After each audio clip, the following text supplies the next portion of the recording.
ornery as hell. He was like me, ornery.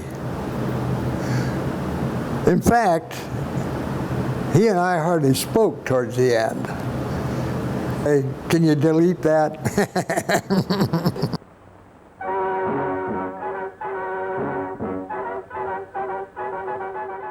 I'm Bob Chenoweth. I was born in Benson, in Omaha, in 1923.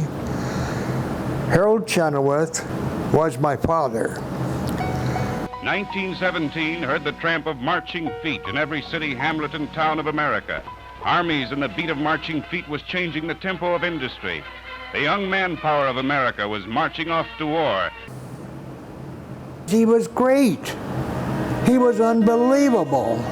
I don't know where he got the money. I don't know where he got the knowledge. There was nobody around to teach him. Where in the world did he learn to do this stuff? I wish he was here. That's what I'd ask him. I didn't intend to go in the motion picture business. I was born in the business. I worked with my father once I was able to stand up, and mix developer. My sister and I used to mix developer in Benson. Well, when I was old enough to work with my father, I spent a lot of time with him until I went in the service and left Omaha. I know more about Harold Chenoweth than any living human being. He was a marvelous man.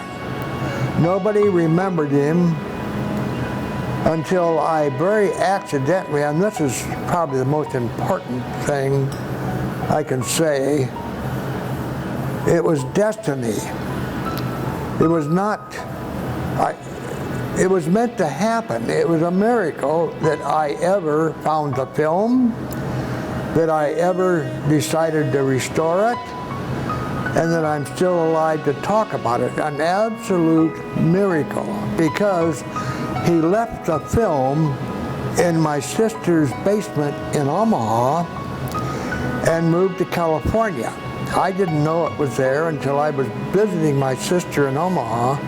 And she said, "Bob, if you don't get that junk out of my basement, I'm going to take it to the dump." I went down and looked at those boxes, and I saw the most amazing film I've ever seen in my life.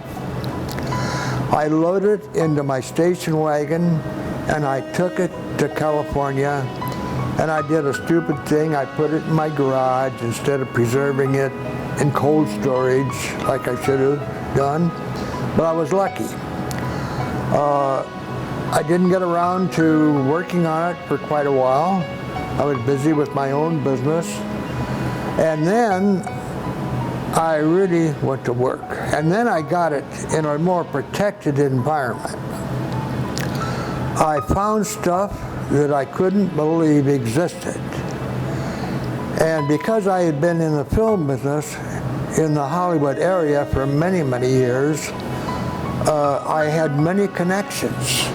I knew people who could give me a break on digitizing. And that this was the war to end all wars. A motion picture record was made of one of these parades as it marched down the main street of Lincoln, Nebraska's capital city. The Nebraska football team of 1918 marched with other organizations. The Santa Claus parade before sound. And my sister and I are standing and watching this. We're little kids. And Santa Claus knew my dad. And he yelled out and said, "Hi, Chen." Well, he didn't say, "Hi, Bob." And I'd been a good boy. That's one of my earliest pictures. And we were both ornery, two of a kind. I went in the Navy in World War II. I ended up skipper of a PT boat, believe it or not. And I thought I was a big shot, a naval officer, skipper of a PT boat. And when I came home, this ornery guy said, "Well, Bob, I see you're home." He didn't say, "I'm glad you survived the war." He said, "The house needs painting." How's that for ornery?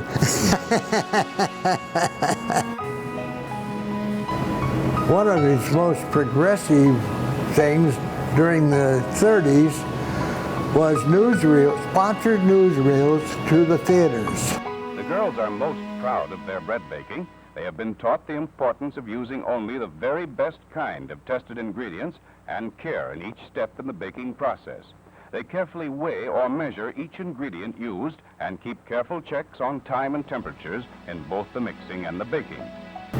This was one man. He would go out and he would sell, say, 4 sponsors. Butternut Coffee was his first sponsor. There was Gooch Mills, there was Skinner Macaroni, there was Crete Mills, his sponsors. Then he would shoot the film and make a 10-minute one-reeler. He would put them in the one-reeler cans and send them to theaters all over the Midwest to be shown without having to pay anything. They didn't have to pay anything to show the film. But every time one was shown, a record was made, and he would bill the sponsors. He would bill Butternut Coffee. Okay, it was shown at Red Oak, Iowa. You owe me $80, you know, and it got us through the Depression. Very big deal. And I worked with him on all that stuff, recording sound, lining up theaters. I would go to the press box, on top of the press box, with my dad in Memorial Stadium, the old stadium, and load cameras for him while he shot great football. He knew football very well.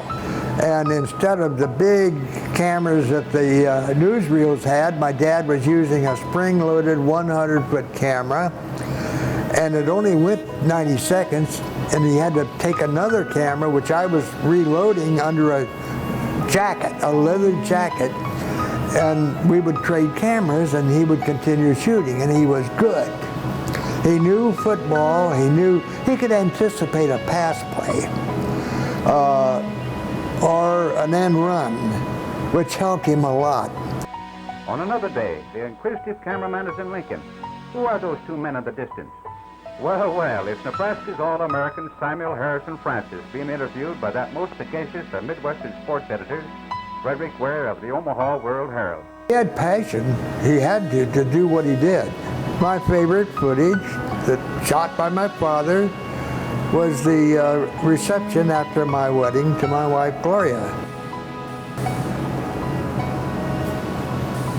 There she is, my beautiful wife. And that's 66, well, how many years ago? 65? Dad was shooting it. My dad was shooting the picture on Kodachrome. That's why the color's so good. The 2 best things I ever did in my life were marrying Gloria and restoring my father's films.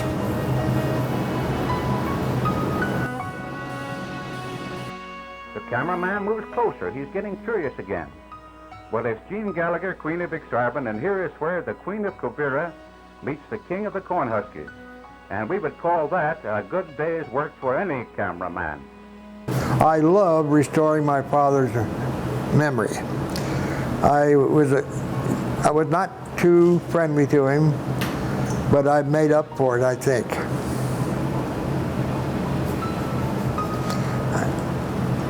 I'm happy with what I've done.